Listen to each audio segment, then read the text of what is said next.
From creating simple school projects in iMovie, to watching amazing films in the cinema made by professional software, video editing surrounds us, and it is a great skill to develop. However, the problem for those who want to learn video editing is that professional editing software is very expensive.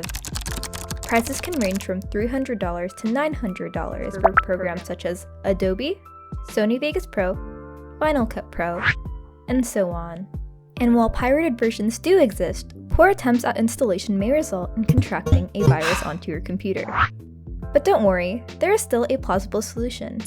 Through mobile editing programs, learning how to edit is still possible. Not to mention, many apps are free and contain relatively cheap in-app purchases that are at most $10. Suggested apps include VideoStar for iOS and All-Light Motion for Android. Although computer software is typically better, these are examples that I created of what you can accomplish on your mobile device as a reference. And if that doesn't convince you enough, this entire tutorial was made on my mobile device. Now, let's get on with the basics. For this tutorial, I'll be using VideoStar since it is one of the more popular mobile programs, but the tutorial can still be followed with the following mobile apps. And remember, it is important to acknowledge that every program has their own distinct interface. It is important to explore and play around with the program to adapt to your new editing environment. When you open the program of your choice, enter any image or clip that you would like to use to edit. For example, I will be importing a square. Now it is time to set your first keyframe. A keyframe marks the beginning or end of a transition. You'll be using keyframes all the time when it comes to transitions. Set your keyframe wherever you would like your transition to start. Then, set your second keyframe directly at the end of the clip. And note that the distance between your keyframes affects how fast a transition goes. The shorter the keyframe distance, the faster the transition. Now, adjust the keyframe to your desired transition.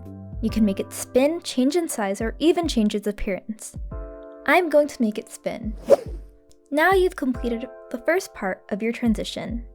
To complete your transition, go to the second clip. I'm using a hexagon. Set your first keyframe at the very beginning of the clip.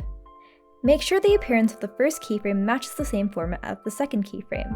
For example, since my first clip turned counterclockwise, I'm going to make the hexagon turn counterclockwise.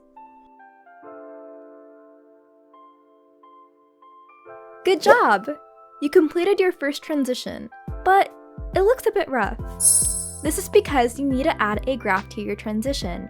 A graph is an editing tool that manipulates the speed and the movement of your transition.